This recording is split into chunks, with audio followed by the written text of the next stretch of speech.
Assalamualaikum warahmatullahi wabarakatuh. Bismillahirrahmanirrahim. Alhamdulillahi rabbil alamin. Wabihi nasta'inu ala umuri dunya waddin. Wassalatu wassalamu ala sayyidil mursalin nabiyina Muhammadin wa ala alihi wa ashabihi ajma'in. Rabbi shrah li sadri wa yassir li amri wahlul 'uqdatam min lisani yafqahu qawli. Allahumma zidna ilman warzuqna fahma. Allahumma anfa'na bima 'allamtana wa 'allimna bima yanfa'una innaka antal alimul hakim. Allahumma barik lana fi umrina wa barik lana fi ahlina wa auladina wa barik lana fi ma a'taitana wa barik lana fi amalina wa wadifatina. Allahumma ansuril Islam wal muslimin. Allahumma ansur ikhwanil madlumina fi Filistin. Allahumma haril masjidil aqsa min qabdatil yahudil maghdubin al mal'unin. Allahumma rabbana Allahumma ansuril mujahidin. Allahumma thabbit aqdamahum wa wahid sufufahum wa aid kalimatahum li ilahi kalimatika ya rabbal alamin. Allahumma rabbana ighfir lana wa liwalidina wa limasyayikhina wali asatidatina wali ikhwanina wa akhwatina wali aqribaina waliman lahu haqqun alaina waliman ahsana bil ma'ruf innaka antal ghafurur rahim. Bapak Ibu yang berbahagia yang sudah hadir pada forum Zoom ngaso kita sore hari ini, dengan semangat kita bersyukur kepada Allah Subhanahu wa taala. Kita berterima kasih atas segala nikmat, rahmat, dan karunia-Nya.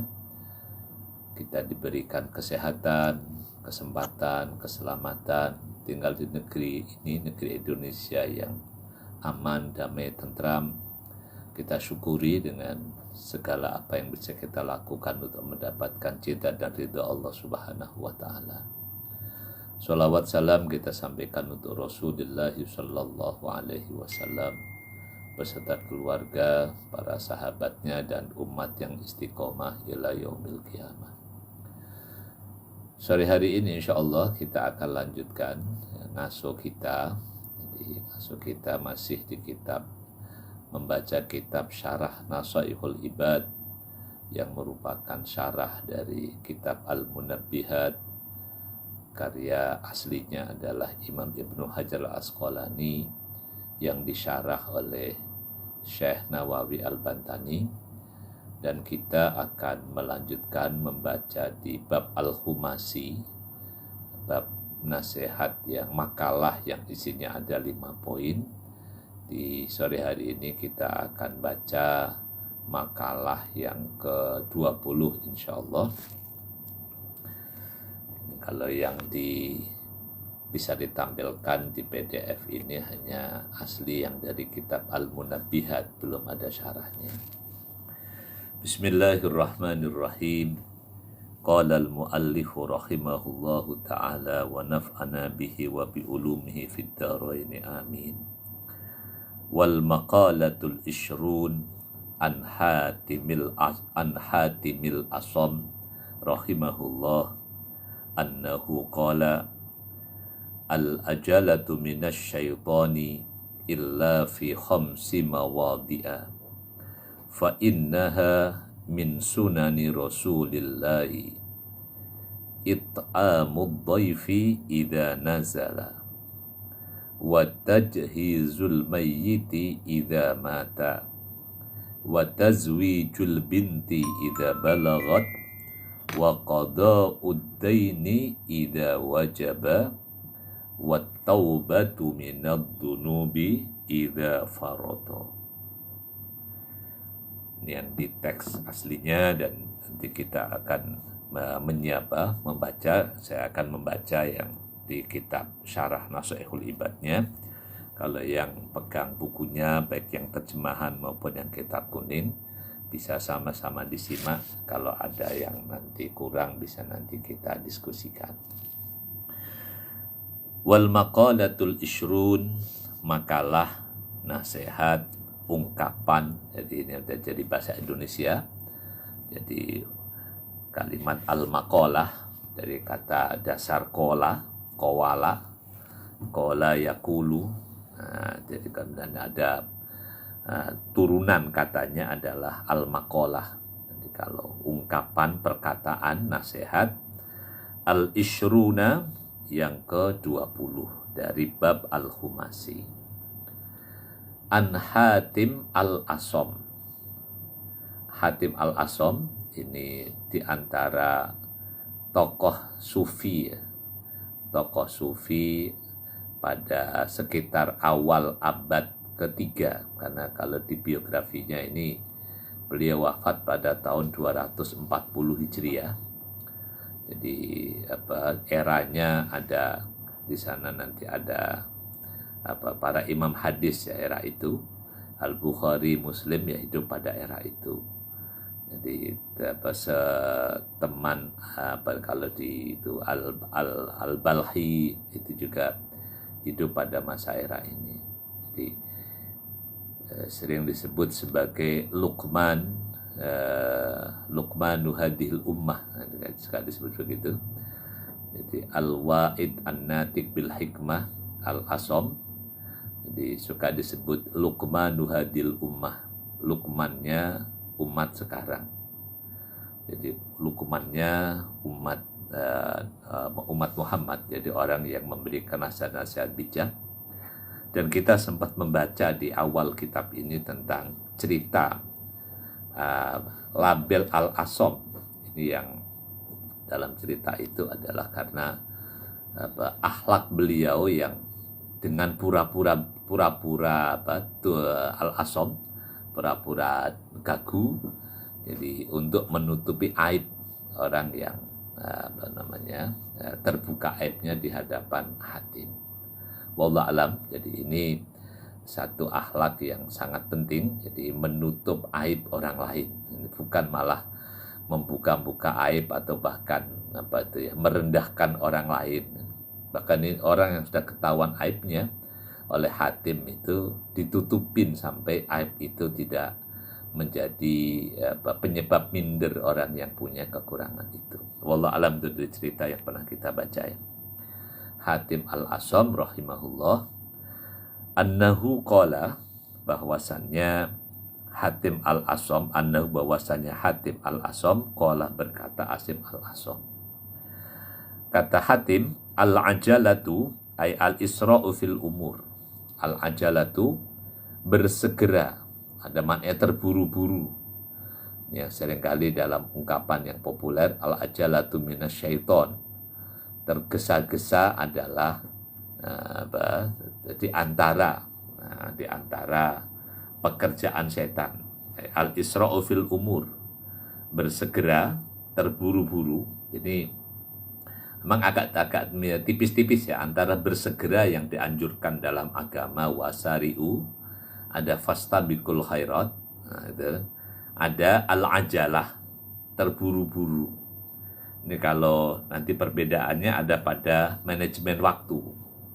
Pada manajemen waktu. Jadi misalnya ada orang yang jalan cepat, tapi dia tidak termasuk dalam kategori tergesa-gesa. Jadi bisa juga misalnya kayak kalau secara dohir, misalnya orang jalan kita jalan bebas hambatan, jalan tol. Justru kalau orang di jalan tol jalannya lambat, ya jadi masalah bagi yang lain.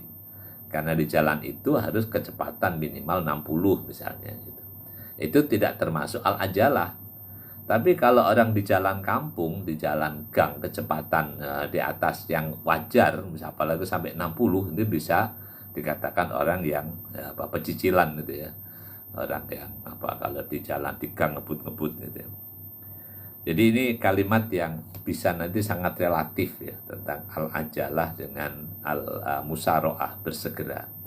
Jadi kalau bersegera banyak dianjurkan dalam Al-Quran, dalam agama, wasari'u diantaranya ada fastabiqul khairat. Nah, ini kalau al-ajalah, tergesa-gesa, ini makna kecenderungannya negatif. Makanya dalam penggunaan umum jadi sering disebut al-ajalatu minasyaiton. Tergesa-gesa itu adalah di antara perbuatan setan. Illa fi khamsi mawadhi'a, kecuali fi khamsi mawadhi'a, kecuali dalam 5 situasi, 5 tempat mawadhi. Ini ada kecuali 5 tempat yang tergesa-gesa, fa innaha, maka sesungguhnya al-ajalatu fiha, jadi bersegera. Kita maknai bersegera saja lebih positif ya. Kalau tergesa-gesa kesannya jadi tingkat negatif. Jadi bersegera dalam 5 situasi ini, 5 tempat ini, min sunani Rasulillahi sallallahu alaihi wasallam, termasuk di antara sunnah-sunnah Rasulullah sallallahu alaihi wasallam, di antara jejak, jadi di antara keteladanan, bisa juga makna sunnah. Jadi bisa maknai jejak, bisa dimaknai keteladanan, bisa dimaknai ajaran. Jadi nah ini yang kalau nanti dalam kajian lebih lanjut, jadi apakah sunnah Nabi ini sunnah yang menjadi syariat atau sunnah yang menjadi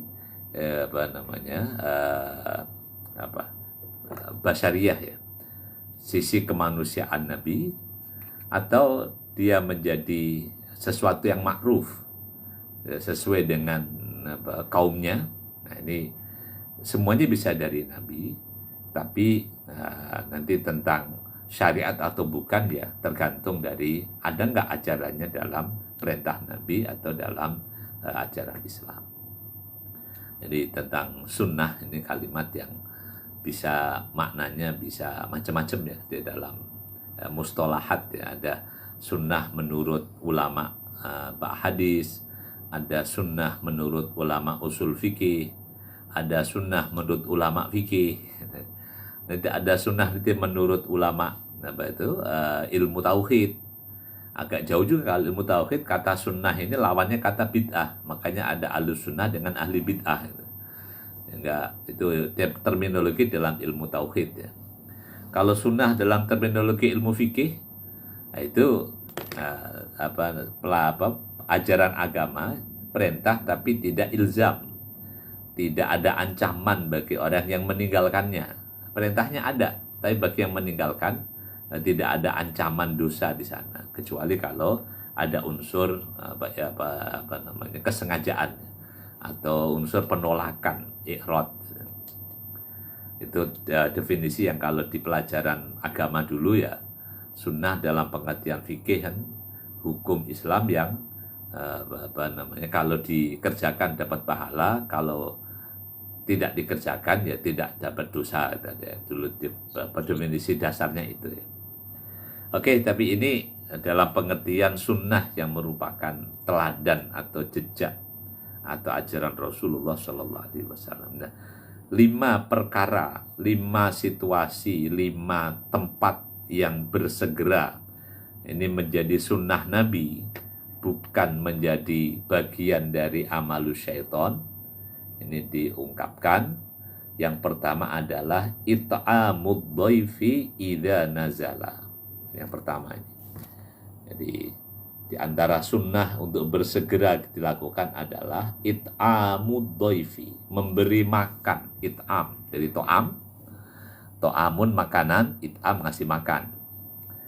It'amud dhaifi, memberikan makanan, memberikan suguhan kepada tamu. Bima la yatakallafu indal mudhif, dengan sesuatu yang tidak memberatkan bagi tuan rumah.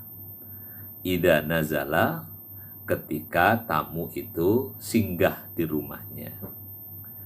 Ini kalau dalam cerita tentang pertamuan, itu kalau di cerita Al-Quran ada 2 peristiwa yang berdekatan. Satu, jadi tamu yang diperlakukan dengan pemuliaan, memberikan berita baik, dan ketika tamu diperlakukan dengan penghinaan, maka dapatnya berita buruk. Itu dalam, kalau di cerita Al-Quran bisa dilihat dalam surah Hud. Surah Hud ada cerita tentang tamu Nabi Ibrahim dan tamu Nabi Lut. Nah, itu di surah Hud, surah ke berapa itu? Surah Hud itu surah ke-11 ya. surat ke-11 di ayat kisah Nabi Ibrahim ayat ke-69 sampai nanti ayat hampir satu halaman sampai ayat 81 lah kira-kira. Sampai kisah Nabi Lut 83. Itu ya, contoh tentang bagaimana mensegerakan menghormati tamu dengan memberikan suguhan. Cerita Nabi Ibrahim, ini lebih gampang memahaminya karena itu bentuknya cerita kan. Dan cerita Nabi Ibrahim menyuguhi tamu itu ya di Al-Qur'an berulang-ulang. Ada di surah Hud, ada nanti juga di surah apalagi itu surah Ad-Dariyat kalau nggak salah ada lagi cerita itu.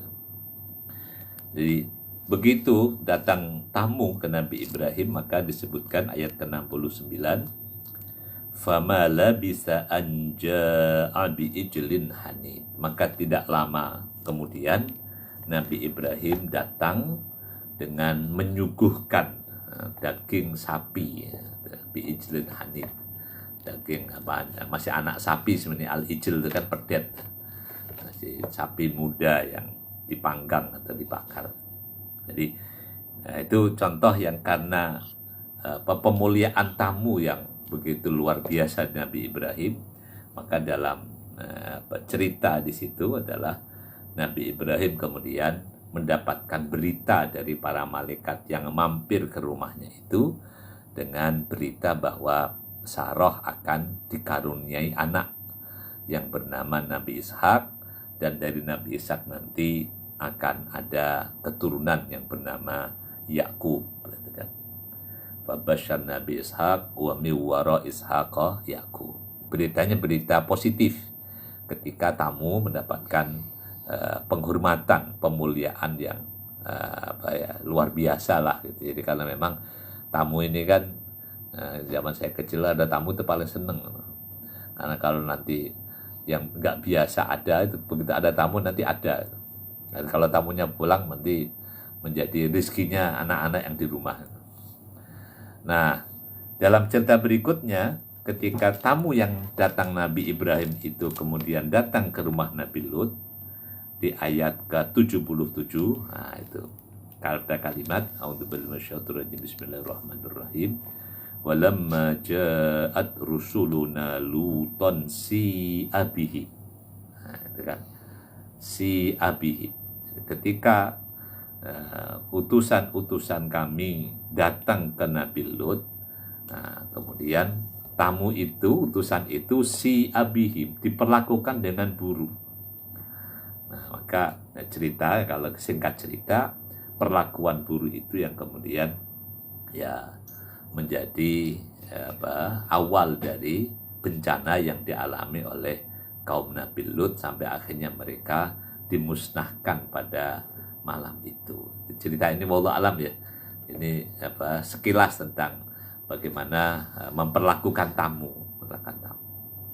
Maka kalau di dalam ajaran Islam ya ini sampai kalau hadis yang populer kita dengar kan, man kana yu'minu billahi wal yaumil akhir falyukrim dhaifahu.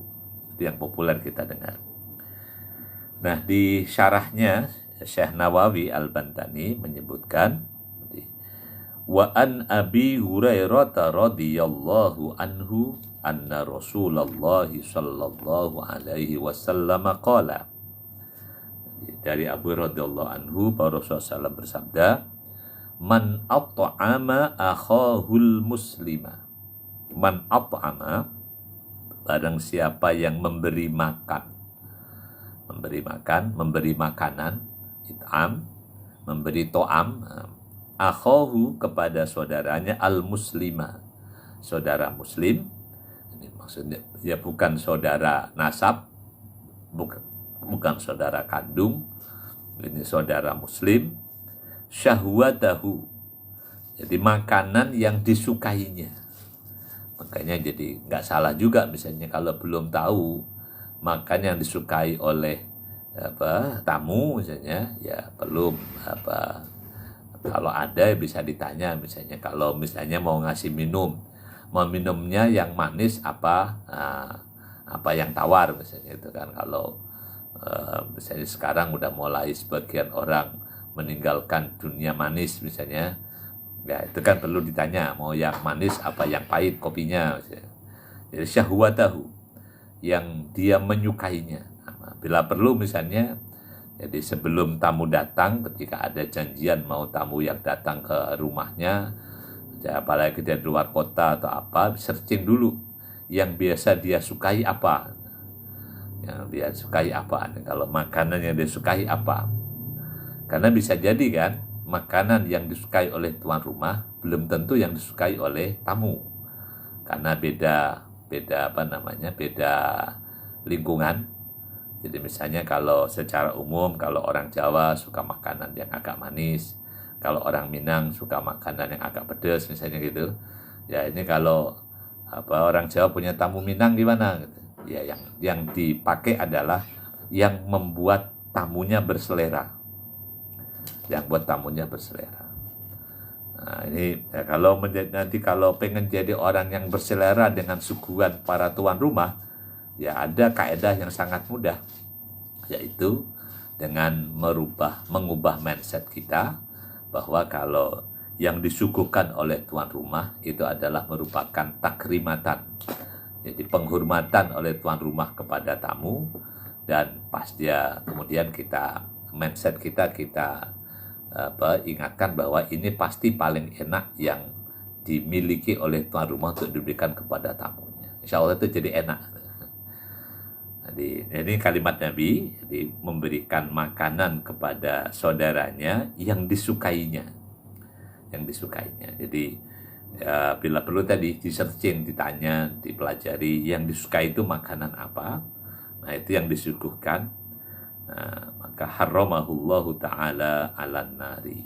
Harramahullah, maka Allah mengharamkan orang yang memberi makan, yang man at'ama tadi, harramahu, mengharamkan orang yang at'ama tadi, Allah ta'ala 'alan nari, atas neraka. Orang yang mau menjamu saudara muslim dengan jamuan yang disukainya, maka Allah akan jaga atau haramkan orang itu dari api neraka. Ini karena dalam Al-Quran juga tidak ada cerita Nabi Ibrahim kan, di antara penyebab orang jadi ahli surga, menjadi selamat dari neraka kan diantaranya karena ada wayut imunat to'ama ala hubbihi miskina wa yatima wa asira dalam surah Al-Insan misalnya.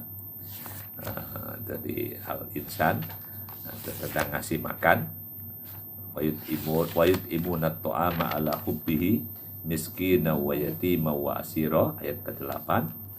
Atau kalau di tentang makanan ada juga di surah Al-Balad, sering kita dengar itu ya. Jadi amun di masrobah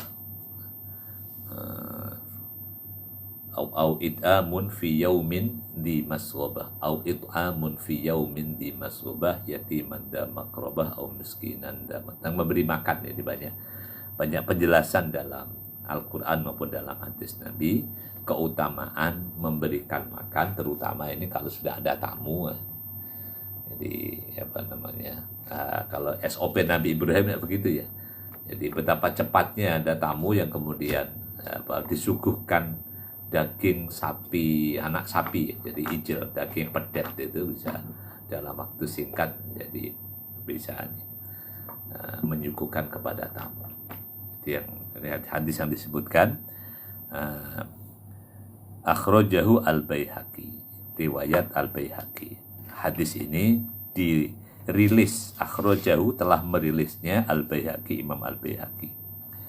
Wa an Abdullah ibni Amr ibn al-As radhiyallahu anhuma, juga diriwayatkan dari Abdullah ibnu Amr ibn al-As radhiyallahu anhuma, anna Rasulullah sallallahu alaihi wasallam qala, wa Rasulullah SAW bersabda, man at'ama akhahu, man at'ama barang siapa yang memberikan makanan akhahu kepada saudaranya, minal khubzi, jadi ngasih makanannya berupa minal khubzi. Ini kita jadikan minnya min bayaniyah, bukan min tabi'id ya, berupa roti. Nah, kalau ini kan gaya makan Arab, makannya roti. Kalau kita ya jadi nasi, minar ruzi jadinya. Jadi berupa nasi. Kalau orang kita belum makan, kalau belum ketemu nasi masih merasa belum makan. Baru lontong sepiring, belum ketemu nasi, belum makan. Atau misalnya baru roti, belum ketemu nasi, belum makan.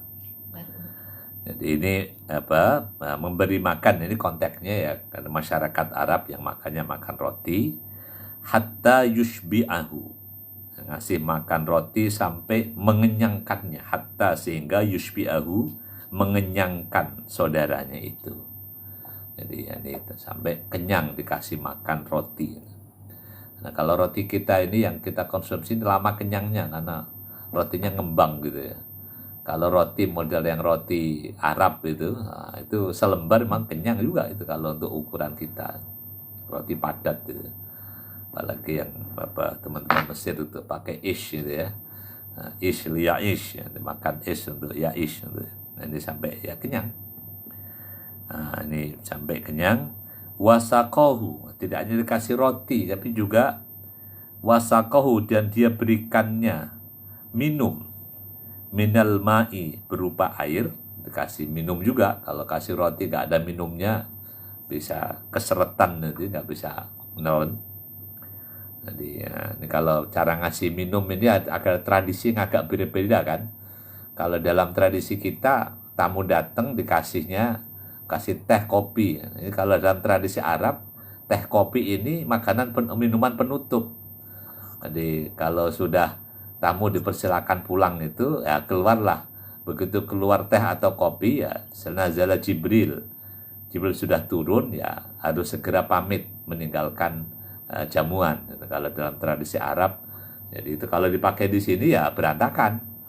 Jadi orang tamu baru datang dikasih teh langsung kopi pakai standar Arab, langsung diminum terus kabur pulang ya Kak. Kalau ini beda ini kan, beda tradisinya. Kalau tradisi ini wasaqahu minal ma. Jadi diberinya minum berupa air hatta yurwiyahu, sehingga air itu membuatnya hilang dahaga, seger. Jadi udah nggak haus lagi.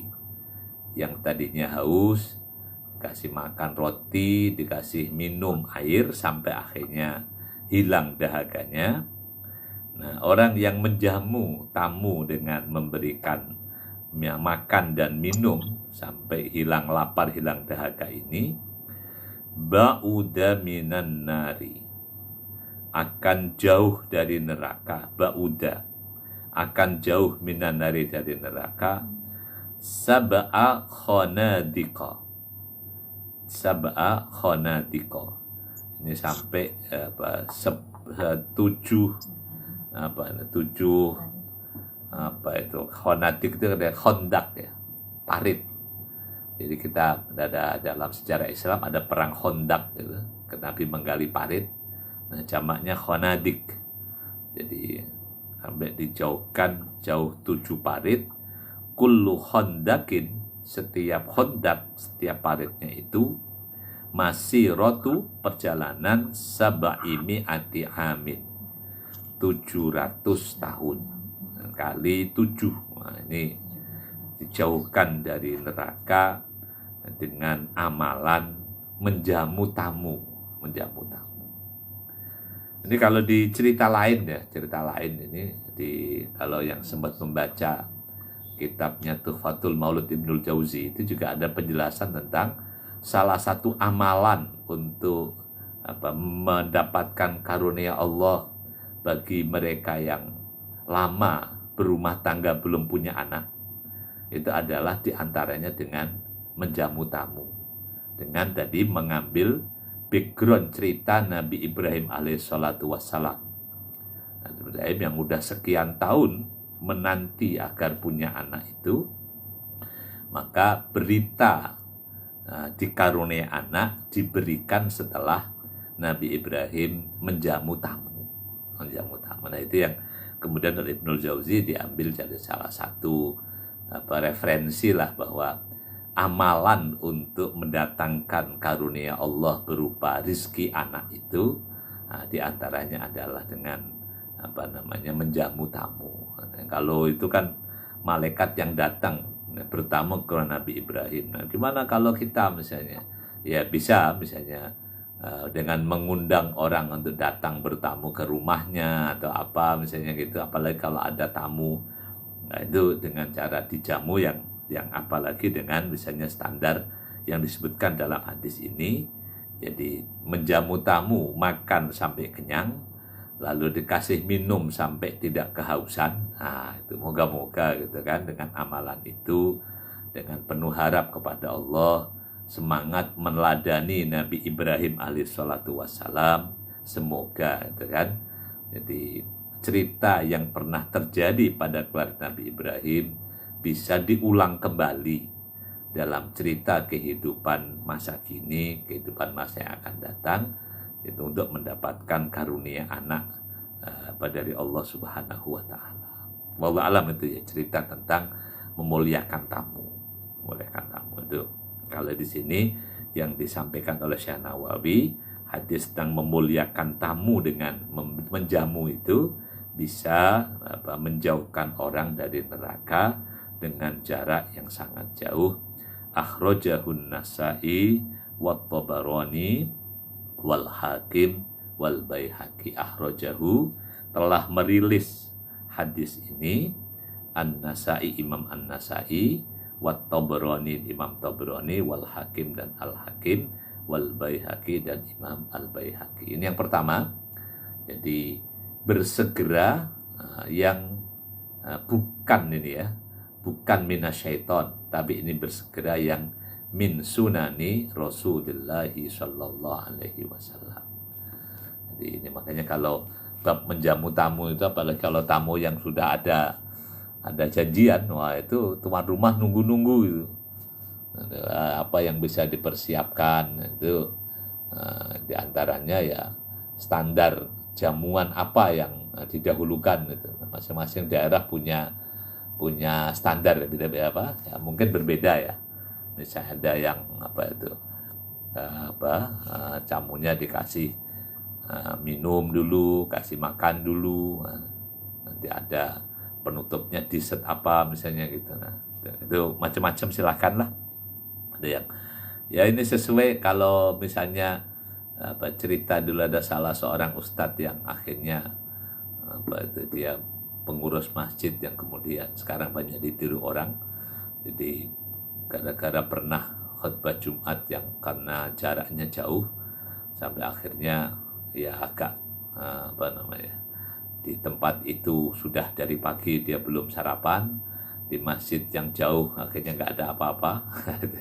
Akhirnya beliau punya masjid yang kemudian membuat salah satu sunnahnya, jadi habis Jumatan makan bareng kalau nggak puasa ya. Itu gara-gara pernah ada pengalamannya, udah jauh-jauh akhirnya sampai ya agak perutnya kosong gitu. Wallahu alam. Jadi ini tentang bagaimana memuliakan tamu. Jadi menjadi salah satu bagian penting dalam ajaran Islam, yang kalau dalam sejarah klasiknya adalah ini bagian dari sunnah Nabi Ibrahim alaihissalatu wassalam, yang juga sunnah yang dilakukan Nabi dan dikenang Khadijah radhiyallahu anha ummul mukminin ketika Nabi mengalami ketakutan saat menerima wahyu pertama. Maka di antara ucapan Khadijah menghibur Nabi bahwa Allah tidak akan menyusahkan Nabi, la yuzikallahu abada, adalah karena Nabi adalah orang yang dikenal sebagai orang yang memuliakan tamu. Wa yukrid dhaifa wa tukrid dhaifa. Itu yang pertama. Nah, yang kedua adalah berikutnya, wa tajhizul mayyiti idza mata. Ini juga kalimat relatif ya, bersegera, wa tajhizul mayyiti, dan mengurus, mempersiapkan, jadi mengurus jenazah, tajhizul mayyit, jadi mengurus mayit, jadi bil ghusli wat takfini was sholati alaihi wat dafni. Kalau dalam buku fikih, kewajiban mengurus jenazah itu ada 4. Pertama adalah memandikan, yang kedua mengkafani, ketiga mensolatkan, dan yang keempat adalah menguburkan. Ini kalau dalam standar kematian normal ya. Tapi kalau kematian istimewa, misalnya sedang syahid di medan perang, nah ini, atau seperti kemarin ketika ada wabah COVID, maka ini bisa masuk dalam kategori darurat, yang misalnya karena menurut kan itu ilmunya para ahli dzikir, para dokter, bahwa jenazah COVID itu tidak aman kalau dimandikan, ya itu kita terima, karena memang kita menempatkan bahwa bab ini adalah wilayah dokter yang berbicara. Jadi untuk satu daroe, jadi menutup kemungkinan buruk yang akan terjadi. Jadi bab daf'ud doror, jadi menghindari musibah atau bencana yang lebih besar. Jadi ini yang keadaan biasa, maka ngurus jenazah itu ya 4 ini. Jadi bil ghusli, memandikan, dan ya yang memandikan itu standarnya ya seperti orang mandi wajib ya. Jadi cuman bedanya kalau di secara singkat ya, kalau mandi wajib, mandi hidup itu wudhu dulu baru mandi. Nah kalau mandi jenazah itu kebalikannya, dimandiin dulu, jadi diratain air setelah dibersihkan najisnya, diratain air dari kepala sampai kaki, sudah rata. Kalau mau sempurna ya juga ada, bisa dipakein sabun, atau kemudian nanti ada diakhiri dengan air kapur, itu kalau kesempurnaan misalnya. Baru setelah itu baru diwuduin kan kalau jenazah itu.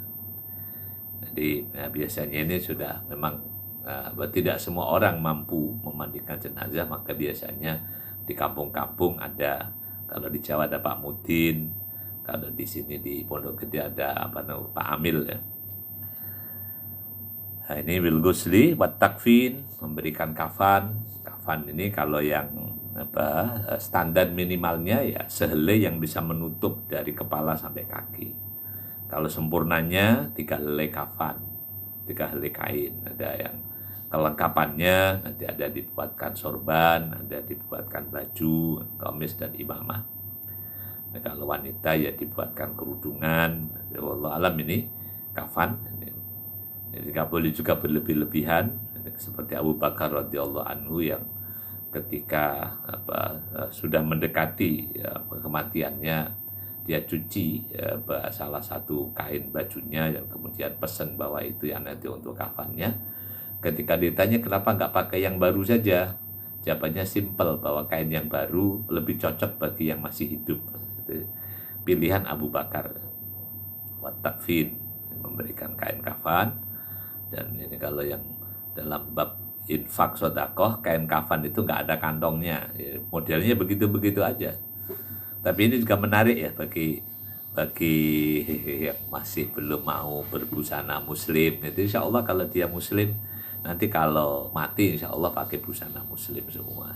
Jadi siapapun dia, misalnya kalau dia muslim atau muslimah, nanti kalau mati sudah jadi mayit, maka bentuk bajunya sama insya Allah. Jadi menggunakan baju muslim, kain kafan itu, jadi dari ujung rambut sampai ujung kaki semuanya ketutup insya Allah. Makanya kalau bagi yang tidak terlatih untuk pakai busana muslim ini, kasihan juga, nanti khawatir ya. Jadi gerah banget itu nanti kalau di kafan. Tapi kalau yang udah biasa insya Allah, ini makanya salah satu semangat menutup aurat itu ya biar nanti saat dikafanin jadi tidak kaget, karena sudah terbiasa dengan standar pakaian syar'i gitu ya. Yang kedua, kemudian wassolati alaihi, jadi mayit disolatkan. Enggak suruh sholat sih, itu nggak bisa sholat, tapi disolatkan, wassolatu alaihi, dan mensolatkan alaihi, atas mayit. Makanya kalau ya pentingnya sholat, biar nanti nggak kaget kalau disolatkan. Nah, bedanya kan kalau sholat sendiri lengkap, dari takbir, ada ruku, ada sujud. Nah, kalau disolatkan cuma takbir doang, nggak pakai ruku, nggak pakai sujud. Ini kadang-kadang ada orang yang saking gitu ya, apa nggak kenal dengan masjid, nggak sholat, tapi Islam begitu giliran sholat, sekalinya sholat disolatkan, dan apa namanya posisinya pun nggak pernah di belakang imam sholat, tiba-tiba sholatnya di depan imam ini kan. Jadi kalau jenazah ini sholatnya keren di depan imam. Jadi kalau sholat biasa kan makmum di belakang imam ini, biar nanti gak kaget ya sholat ini di depannya imam Rasulullah alaihi. Nah, setelah disolatkan baru wadafni, dan dikuburkan. Ini salah satu penghormatan kepada Bani Adam, bahwa manusia diciptakan dari tanah, minha khalaqnakum wa fiha nu'idukum wa minha nukhrijukum taratan ukhra. Dalam surah Toha ayat ke-55, minha khalaqnakum wa fiha nu'idukum wa minha nukhrijukum taratan ukhra. Jadi dari tanah kami ciptakan kalian, dan kemudian ke dalam tanah kami kembalikan kalian, dan dari dalam tanah kami akan keluarkan kalian dalam kesempatan lain. Jadi tentang pemakaman ya. Wallahu a'lam bishawab. Ini secara umum memang kalimatnya tajziz ini masuk dalam pensegeraan. Tapi juga kalimat relatif, karena di cerita yang lain tentang birrul walidain ada salah satu yang Nabi sampaikan. Jadi ketika ada sahabat yang bertanya kepada Nabi, apakah masih ada birrul walidain, amal yang tersisa kalau orang tua saya sudah meninggal? Nah, di antara jawaban Nabi ketika itu adalah masih ada. Jadi amal yang bisa dilakukan ketika orang tua sudah meninggal adalah as-salatu alaihima. Dalam hadis Abi Usaid, Malik ibnu Rabi'ah As-Sa'idi, dia menjelaskan ketika Nabi sedang duduk bersama dengan para sahabat, tiba-tiba ada seorang dari Bani Salamah yang bertanya, ya Rasulullah, apakah masih ada tersisa birrul walidain yang bisa aku lakukan setelah orang tua saya meninggal? Maka jawabannya Nabi adalah mensolatkannya. Makanya ini juga perlu dikompromikan ketika ada orang tua meninggal dan anaknya, apakah masih ada kemungkinan untuk ikut mensolatkan atau tidak. Kalau masih ada kesempatan untuk mensolatkan dan masih memungkinkan, maka ya ini kalimat relatif tentang pensegeraan itu. Ya kalau memungkinkan ya juga biar anak dia berkesempatan untuk birrul walidain mensolatkan orang tuanya. Wallahu a'lam, itu tentang kalimat bersegera. Jangan termasuk juga misalnya pemilihan waktu misalnya, kan itu juga kalau zaman sekarang mungkin nggak begitu kendala memakamkan di malam hari ketika penerangan cukup, nggak ada kendala. Tapi kalau ada kendala ya ada di antara waktu yang tidak baik untuk pemakaman. Jadi misalnya ketika matahari sedang ada di tengah, lalu ketika matahari sedang mau terbenam, itu juga bukan waktu yang baik untuk pemakaman kalau di beberapa buku hadis ya.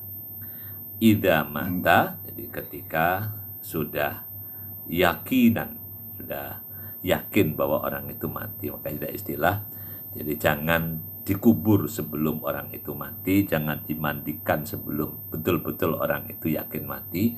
Makanya kalau dengan catatan yang disampaikan oleh Syekh Nawawi ini, ya perlu visum dokter, itu penting juga. Jadi keberadaan dokter untuk memberikan keterangan status bahwa orang ini sudah wafat atau belum, itu juga penting. Jadi keterangan, jadi untuk memastikan bahwa seseorang itu sudah meninggal. Wa ruwiya annahu sallallahu alaihi wasallam qala, diriwayatkan bahwa Nabi SAW bersabda, inna awwala ma yujazal mu'minu ba'da mautihi an yughfara li jami'i man tabi'a janazatahu.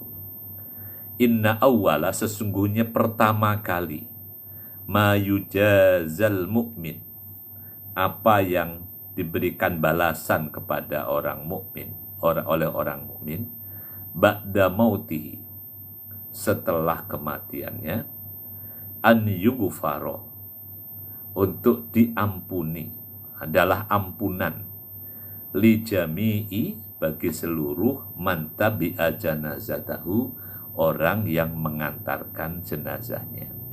Ini salah satu balasan yang diterima orang mukmin, kebaikan orang beriman setelah orang beriman itu meninggal adalah para pelayat yang mengantarkan jenazahnya itu diampuni oleh Allah Subhanahu wa taala. Kalau di hadis yang terkenal kan, kalau yang mensolatkan dapat 1 qiraat, kalau yang mengantarkan sampai ke pemakaman dapat 1 qiraat lagi. Nah, 1 qiraat yang ditanya, apa 1 qiraat itu? Ya sebesar gunung Uhud. Ya gede juga. Meskipun ya gunung Uhud itu jangan dibayangkan seperti gunung Merapi atau gunung gunung Semeru, yang karena gunung di Arab ya begitulah. Jadi ini diantara hadisnya. Kemudian rawahul Baihaqi, telah meriwayatkan hadis itu al Baihaqi.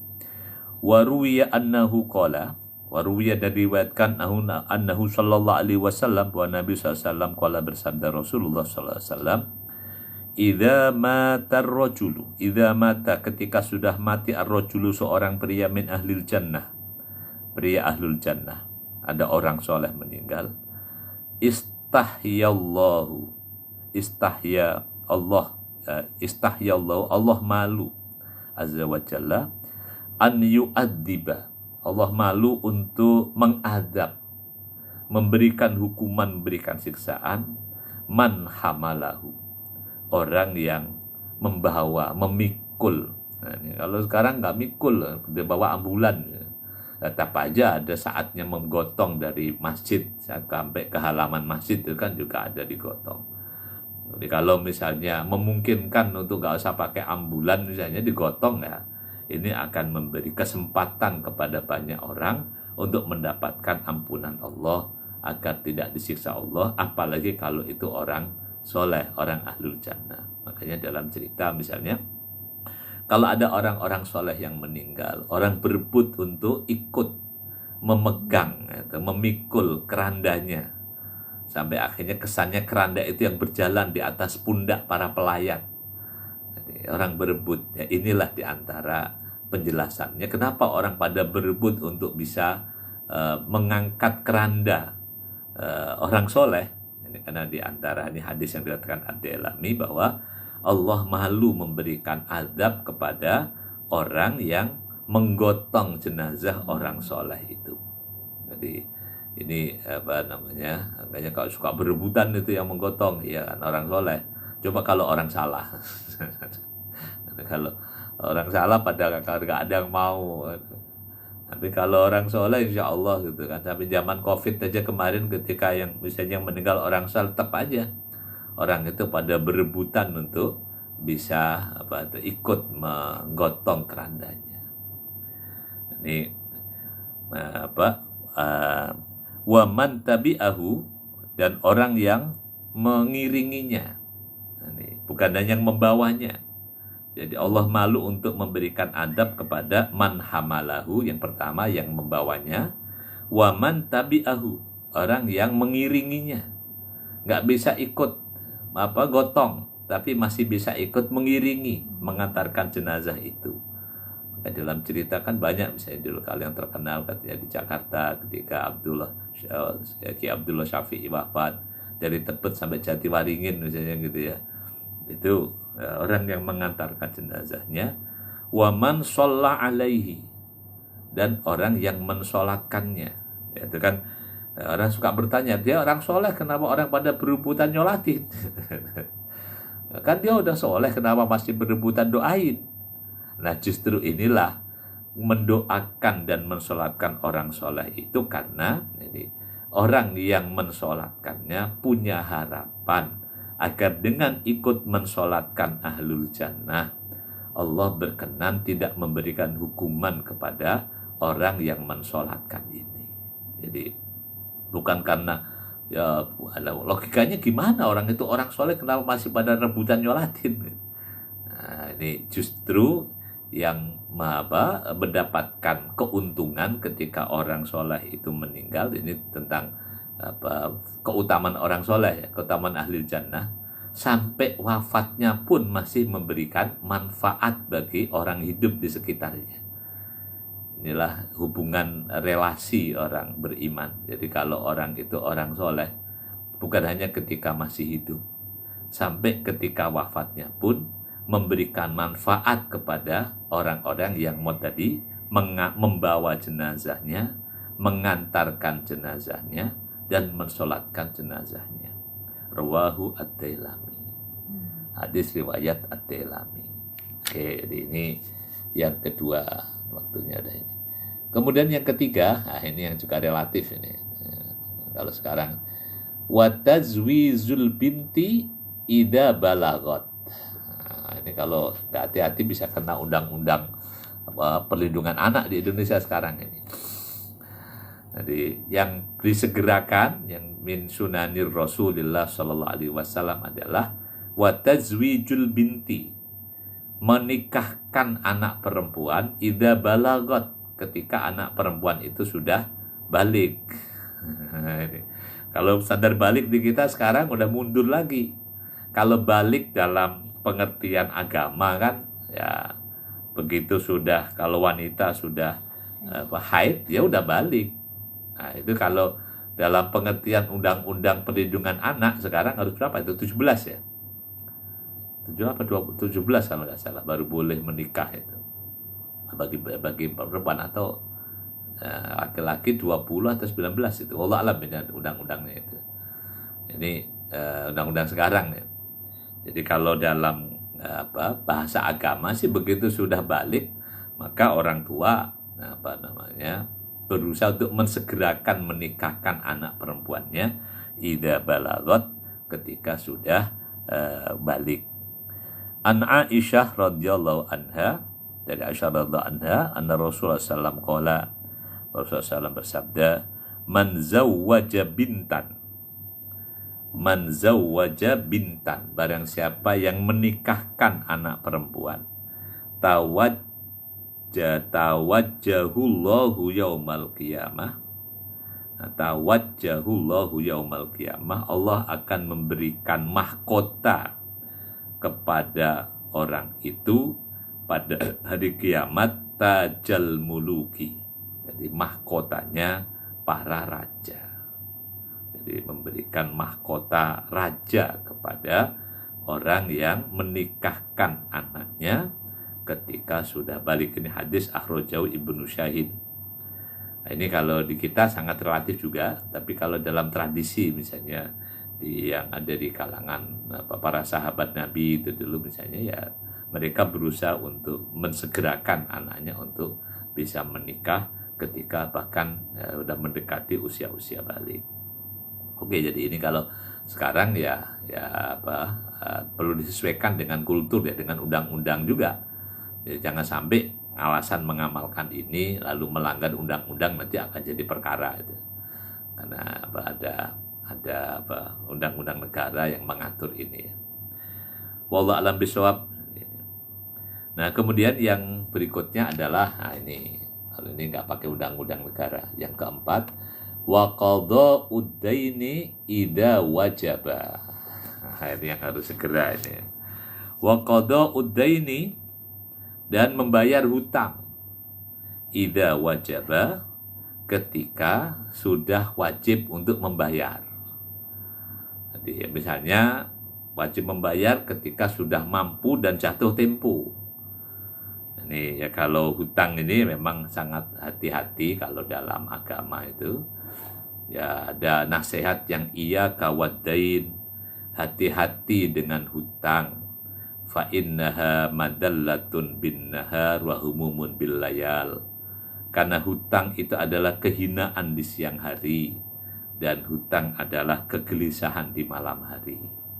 Ya, jadi kalau dalam salah satu doa yang kita wirid hampir setiap hari berlindung kepada Allah adalah doa a'udzubika min ghalabatid daini Aku berlindung kepadamu ya Allah dari hutang yang ghalabah, dari hutang yang mengalahkan. Ini kalau ghalabah ini mau mengalahkan aset atau mengalahkan penghasilan.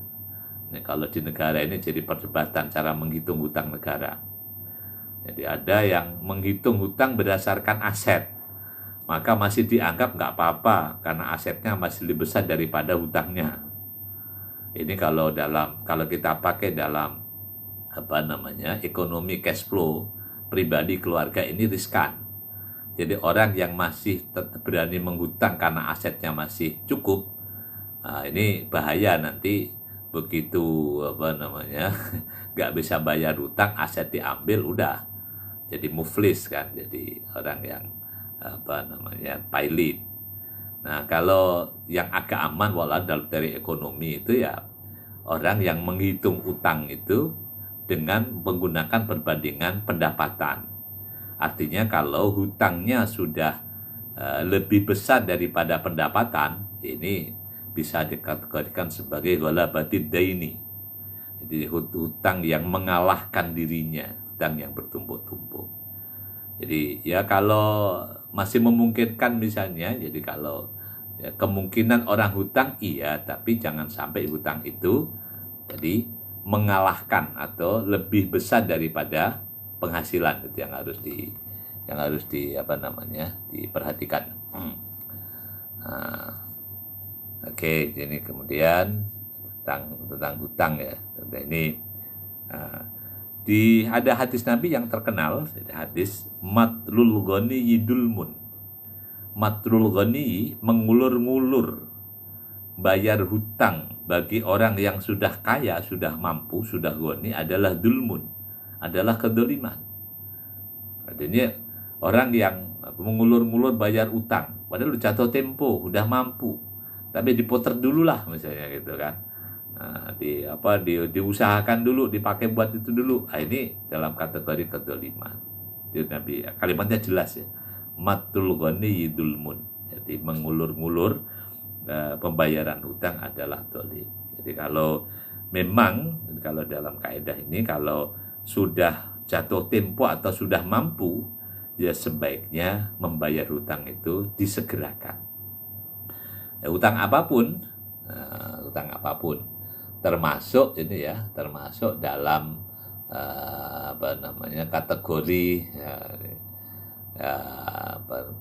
bahkan kalau dalam ilmu waris itu sebelum bagi waris, maka yang harus didahulukan adalah membayar hutangnya mayit. Jangan sampai misalnya hutang belum dibayar, tahu-tahu hartanya udah diwarisin, ya, itu nggak boleh juga. Jadi sebelum dibagi harus hutang mayit itu diselesaikan.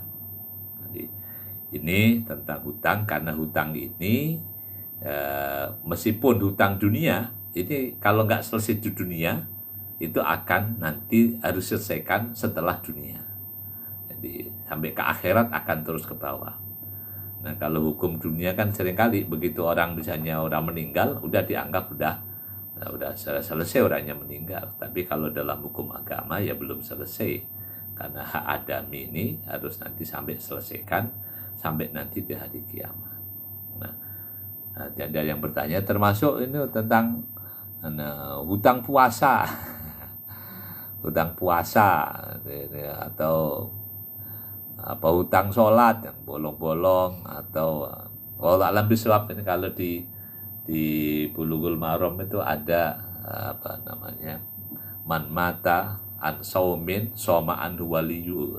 Kalau ada di bab puasa, pernah baca itu ya, ada penjelasan bahwa barang siapa yang mati masih meninggalkan puasa, maka walinya, keluarganya yang membayar dengan puasa. Wallahu alam, itu ada, saya pernah baca hadis, tapi nanti silakan dicek saya pernah bacanya di Bulughul Maram. Nah, demikian juga jadi dengan kaedah orang yang menggunakan kaedah bahwa fadainullah ya haqqu antuqdha, hutang kepada Allah itu harus lebih utama untuk dibayar. Maka kemudian ahli warisnya membayar hutang puasanya itu bisa dengan qadha atau dengan fidyah, Nah, kalau itu hutang, kalau puasa kan ada fidyah. Nah, cuman kalau yang untuk sholat ini, sholat ini, ya apakah ada penjelasan fidyahnya? Wallahu alam bisawab. Saya belum ketemu tentang mengganti sholat dengan fidyah ini, saya belum ketemu. Meskipun sering menyaksikan. Jadi kalau misalnya menggunakan qiyas, wallahu alam, yang ada fidyah itu kan untuk puasa. Tapi kalau untuk sholat, itu belum ketemu. Tapi gimana kalau misalnya dilakukan oleh anaknya dan sebagainya? Insya Allah begini ya, kalau kaidah umumnya bahwa yang masih akan memberikan manfaat kepada orang tua itu kan, kalau tidak mantap Adam, kalau sudah meninggal, itu kan yang masih bisa tetap bermanfaat bagi orang tua kan ada sedekah jariyah, ilmu bermanfaat, dan anak soleh yang mendoakan. Jadi saya mendoakan semoga dengan kesolehan anak yang terus misalnya meningkatkan kesolehannya kepada Allah dalam berbagai macam ruang kesolehan yang tersedia, baik kesolehan dalam konteks ubudiyah mahdoh, sholat, tilawah, puasa, maupun kesolehan yang dalam konteks kesolehan sosial. Karena ya jangan dipisah-pisahkan juga sih, ini kan di Indonesia karena suka dipisah. Orang soleh secara ubudiyah, tapi secara sosialnya nggak soleh, ini kan juga nggak bagus lah. Harusnya ya dua-duanya, soleh secara ubudiyah kepada Allah, soleh juga dalam konteks hubungan kepada manusia. Jadi misalnya ya, kaidah bermasyarakat itu kan yang dipakai bersosial kan bil ma'ruf ya. Bersosial dengan yang patut, yang ma'ruf di masyarakat, berkeluarga dengan yang ma'ruf. Kalau ada misalnya ada persoalan sengketa, maka selesaikan dengan wasulhu khair misalnya kan, dengan berdamai, dengan islah. Jadi, ya itu kan solusi. Jadi kalau ada orang ada sengketa nggak mau islah, itu ya wallahu alam, menurut saya ini secara pribadi ini cacat sosial. Jadi, ya, kalau orang islah ya dalam islah ya kemungkinan nanti nggak ada yang dirugikan dalam Islam, namanya islah ya.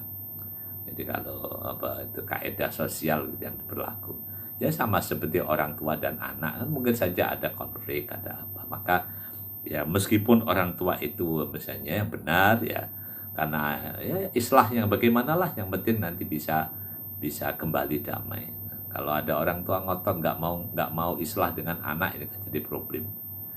Jadi ini tentang ya kesolehan, tapi kembali kepada sholat tadi ya. Jadi kalau puasa ada, nanti silahkan dicek seingat saya di Bulughul Maram di bab tentang puasa ada soma'an waliyuhu. Nah kalau untuk sholat ini kalau mau dikiaskan ya dengan tadi kias ada fidyah, tapi kalau nggak pakai kias ya anak yang kemudian banyak beramal soleh, mendoakan orang tua sehingga tetap orang tua mendapatkan manfaat dari kesolehan anaknya. Insya Allah gitu ya. Ini Bu Martiana ya. Oke, kemudian tentang bayar hutang ya. Ini jadi ya sebisa mungkin jadi urusan hutang piutang ini kita selesaikan sebelum meninggalkan dunia ini. Jadi kalau bisa sih, karena doanya wa na'udzubika min ghalabatid daini itu. Jadi ya kita tidak hanya berdoa, tapi juga berusaha agar tidak memiliki atau tidak dikalahkan oleh hutang. Itu pentingnya ilmu ekonomi, pentingnya orang bisa memanage kehidupan. Jadi antara pendapatan dengan pengeluaran, bagaimana bisa seimbang, jangan sampai lebih besar pasak daripada tiang. Insya Allah kalau di dalam semangat hidup kan insya Allah dunia ini menyediakan apa yang kita perlukan, meskipun dunia tidak menyediakan apa yang semua yang kita inginkan. Kalau yang kita perlukan insya Allah cukup, tapi kalau yang kita inginkan, apalagi untuk yang paling besar untuk ini kan gaya hidup ya. Kalau untuk biaya hidup insya Allah cukup ya. Berarti itu gaya hidup ya. Oke ya, itu yang seringkali orang terlibat dalam hutang gara-gara gaya hidup. Yang terakhir, yang kelima adalah ini. Wat taubatu minad dunubi ida faroto. Ini yang terakhir, yang kelima. Bersegera yang bukan amalu syaiton, bukan minas syaiton, tapi bersegera yang ini sunan Rasul adalah bersegera dalam bertaubat. Wasari ila magfirah, itu ayat yang paling populer Ali Imran ya. Wasari ila magfirah, bersegeralah untuk mendapatkan ampunan Tuhanmu. Jadi wat taubatu, dan bertaubat, mindat danbi, dari dosa, ida faroto, ketika sudah terjadi. Jadi ada di hadis Nabi, wa'ad bi'is sayyi'atal hasanata tamhuha, ikutilah perbuatan burukmu dengan kebaikan, maka kebaikan akan menghapuskannya. Penjelasan Syekh Nawawi, faroto biwazni kotala. Nah, ini, kalau belajar sorof, baca faroto, wazannya kotala, artinya ya 3 huruf semuanya dibaca fathah, kotala. Ayat taqaddama, dosa yang sudah terjadi, yang sudah terdahulu. Dan dalam ini ya, dalam Islam ini kan ada sekian banyak amal-amal yang berfungsi menghapus dosa, banyak banget ya. Jadi ada tadi misalnya orang beristighfar, memohon ampun kepada Allah, orang bertaubat, kemudian apalagi orang yang beramal soleh ya, misalnya penghapus dosa, orang dari wudhu, sholat, puasa, haji, itu punya efek menghapus dosa semua, punya manfaat itu. Wa ani bin Umar radhiyallahu anhuma, dan dari sahabat Ibnu Umar radhiyallahu anhuma, in kunna la na'uddu li Rasulillahi sallallahu alaihi wasallam fil majlisi yaqulu rabbi gfirli wa tub alayya innaka antat tawwabul ghafur mi'ata marrah. Ini pengalaman yang diceritakan oleh Ibnu Umar, hadis riwayat Imam Ahmad, At-Tirmidzi, dan Abu Dawud. Kata Ibnu Umar, in kunna la na'uddu, pernah kami menghitung. Menghitung ini sahabat iseng juga menghitung. Kalau zaman dulu, zaman kuliah itu kita suka ngitungin berapa kali dosen kita itu ganti kacamata, dihitungin, dicoretin. Ini kalau di kalangan para pengamat kayak misalnya menghitung berapa kali si fulan mengucapkan kalimat ini, gitu kan. Nah itu dulu Ibnu Umar ini sebelum para pengamat ngitung berapa kali orang mengucapkan satu kata gitu, Ibnu Umar pernah menghitung dalam satu majelis. In kunna, pernah kami, lana uddu, sungguh kami menghitung, di Rasulullah sallallahu alaihi wasallam, menghitung Rasulullah SAW fil majlis, dalam satu majlis, yaqulu, Nabi mengucapkan, membaca, Rabbi ghfirli, wahai Tuhanku ampunilah aku, wa tub alayya, dan berikanlah taubat atasku, innaka, sesungguhnya engkau ya Allah ya Tuhanku, anta, engkau wahai Rabbi, at-tawwab, yang maha memberi taubat, al-ghafur, yang maha pengampun. Jadi Nabi membaca kalimat istighfar, kalimat memohon ampun. Istighfar itu kan mohon ampun kan, di antaranya kan bentuk ordernya macam-macam. Ada istighfar yang pakai istighfarnya Nabi Adam, Rabbana dzalamna anfusana. Ada istighfarnya Nabi Yunus, la ilaha anta subhanaka inni kuntu minadh dhalimin. Ada sayyidul istighfar, Allahumma anta rabbi la ilaha illa anta khalaqtani. Nah, di antara ini redaksi yang diceritakan Ibnu Umar, Nabi pernah membaca dalam satu majelis, membaca kalimat istighfar, Rabbi ghfirli wa tub alayya innaka antal ghafurur, innaka antat tawwabul ghafur. Rabbi ghfirli wa tub alayya innaka antat tawwabul ghafur.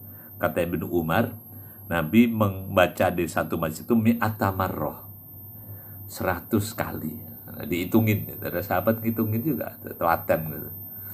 Jadi ini diantara perhatian sahabat kepada Rasulullah Sallallahu Alaihi Wasallam sampai menyempatkan untuk menghitung berapa kali Nabi membaca istighfar dalam satu majelis yang disebutkan sampai 100 kali. Rawahu Ahmad wa Tirmidzi wa Abu Dawud. Hadis riwayat Imam Ahmad, At-Tirmidzi dan Abu Dawud. Demikian Bapak Ibu rahimakumullah yang bisa kami bacakan pada kesempatan sore hari ini di ngasuh kita di bab Al-Humasi makalah Al-Ishrun. Semoga yang kita baca bermanfaat untuk kita semuanya, bisa mengingatkan kita untuk kehidupan yang lebih baik, untuk bersegera dalam kebaikan, termasuk bersegera dalam 5 poin yang disebut sebagai 5 poin sunnah Rasulullah, bukan bersegera al-ajalah yang minasyaitan. Demikian yang dapat kami sampaikan.